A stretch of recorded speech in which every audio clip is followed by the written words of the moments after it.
السلام علیکم ورحمۃ اللہ وبرکاتہ۔ نحمده ونصلی ونسلم علی رسولہ الکریم، اما بعد فاعوذ باللہ من الشیطان الرجیم، بسم اللہ الرحمن الرحیم۔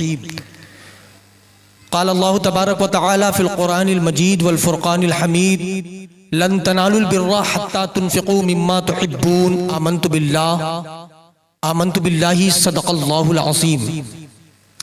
میں جس طریقے سے پڑھاؤں میرے ساتھ مل کر بآواز بلند پڑھیں: الصلاۃ والسلام علیک یا رسول اللہ، الصلاۃ والسلام علیک یا حبیب اللہ، وعلی آلک واصحابک یا نور اللہ، صلی اللہ تعالی علیہ وسلم۔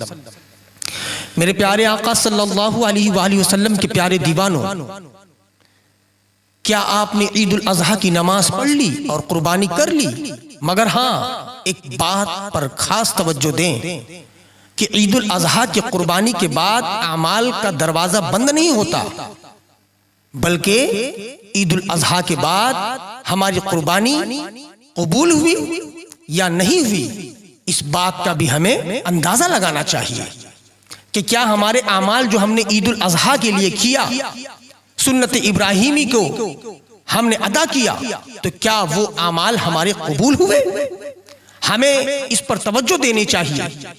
آئیے وہ 5 چیزیں میں آپ کو بتاتا ہوں، اس کے بعد ہم اس بات کا اندازہ لگا سکتے ہیں کہ کیا ہمارے اعمال، ہماری قربانی، ہماری نمازیں قبول ہوئیں یا نہیں ہوئیں۔ جس میں سے سب سے پہلی بات کہ قربانی کے بعد اعمال بند نہیں ہوتے، بلکہ اعمال کا آغاز ہوتا ہے، عمل کی شروعات ہوتی ہے۔ سب سے پہلا عمل جو قربانی کے بعد ہمیں کرنی ہے وہ ہے تسبیح تشریق۔ 13ویں کے عصر تک ہمیں قربانی کے بعد بھی پڑھتے رہنا ہے۔ ہر نماز فرض کے بعد ہمیں تسبیح تشریق پڑھنی ہے۔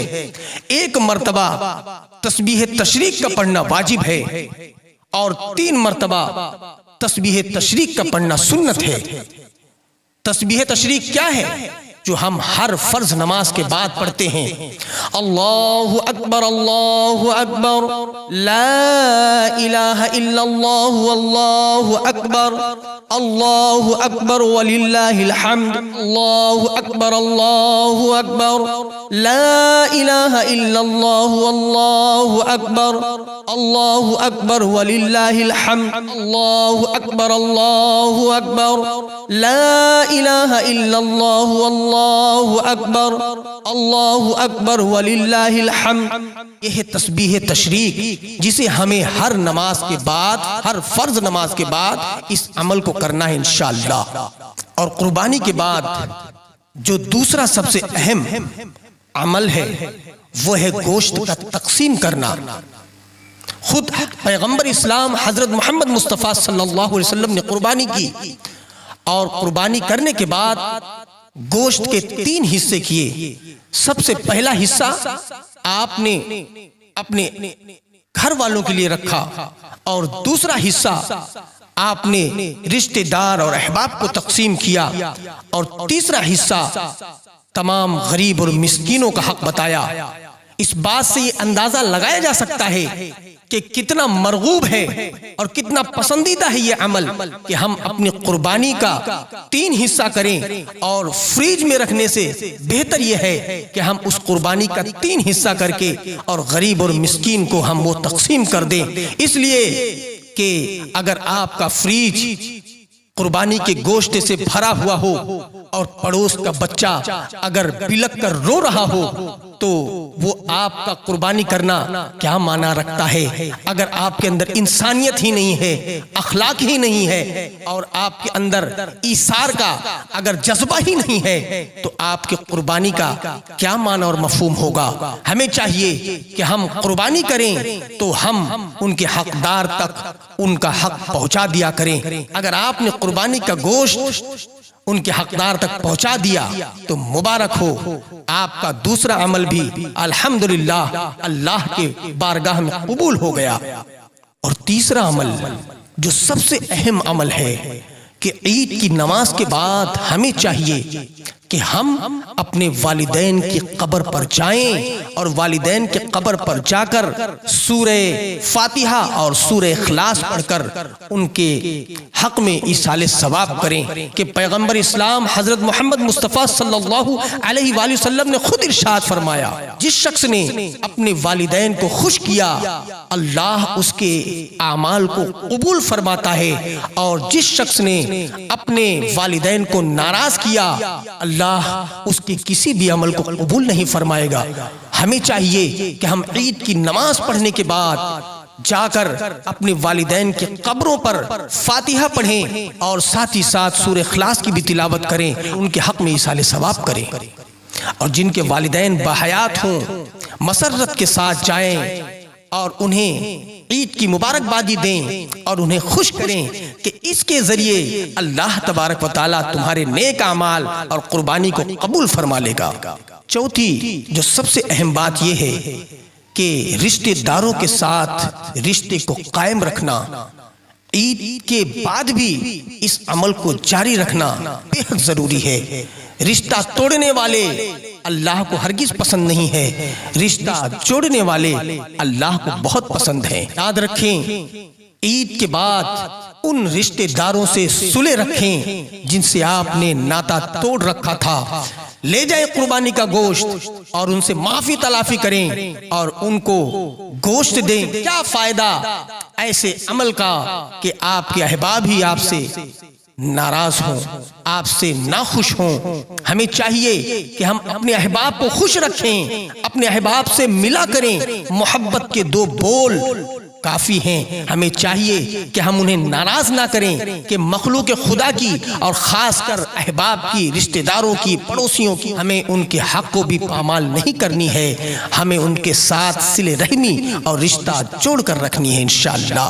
حضور سرور عالم صلی اللہ علیہ وسلم نے ارشاد فرمایا کہ رشتہ توڑنے والا جنت میں ہرگز نہیں جائے گا، رشتہ جوڑنے والے سے اللہ قیامت کے دن رشتہ جوڑے گا۔ سبحان اللہ سبحان اللہ، رشتہ جوڑنے والا بنو، توڑنے والا نہ بنو۔ حضرت ابراہیم علیہ السلام اللہ کے حکم سے اپنے بیٹے کو ذبح کرنے کے لیے چلے گئے تھے، نکل گئے تھے، مگر افسوس ہم 1500 کے لیے اپنے بھائیوں سے رشتہ توڑتے ہیں اور ان کا خون بہانے کے لیے تیار رہتے ہیں۔ یہ کیسا عمل کر رہے ہیں آپ؟ ہمیں چاہیے کہ ہوش کے ناخن لیں، اپنے احباب کے ساتھ بہتر سلوک رکھیں کہ اصل قربانی تو اپنی انا کو ذبح کرنے کا نام تھا، اپنی خودی کو ذبح کرنے کا نام تھا، اپنے نفس کو ذبح کرنے کا نام تھا۔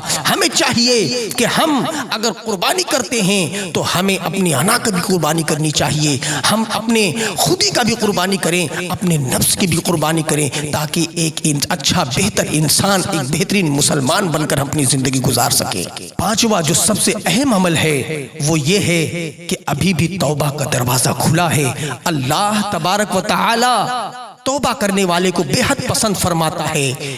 2 رکعات نماز توبہ پڑھیں اور اللہ کی بارگاہ میں استغفار کریں اور دعا کریں کہ اے اللہ تو ہماری قربانی کو قبول فرما، ہمارے نیک اعمال کو قبول فرما، ہماری نمازوں کو قبول فرما، ہماری نسلوں میں عشق رسول عطا فرما، اور ہماری نسلیں فرما بردار ایسا بنا جیسے ابراہیم علیہ السلام کے بیٹے اسماعیل علیہ السلام کتنا اپنے والدین کے فرما بردار تھے۔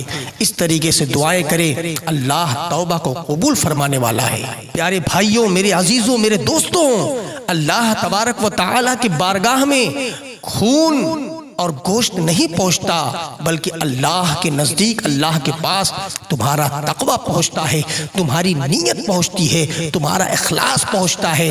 ہمیں چاہیے کہ ہم قربانی کے بعد غلط نیت کو بھی قربان کر دیں اور قربانی کے ساتھ ساتھ ہم اپنے غلط سوچ کو بھی قربان کر دیں، تاکہ اللہ تبارک و تعالی ہمارے ان نیک اعمال کو، یعنی قربانی کو، نمازوں کو اور تمام اچھے کاموں کو اپنی بارگاہ میں قبول فرما لے۔ بخاری شریف کی حدیث ہے، الاعمال بالنیات، کہ اعمال کا دار و مدار تمہاری نیت پر ہے۔ اگر نیت تمہاری صاف ہے تو منزل دشوار نہیں ہو سکتی، آسان ہے، اس لیے کہ جس کی نیت پاک ہوتی ہے اللہ اس کے ساتھ ہوتا ہے، اس کی مدد فرماتا ہے۔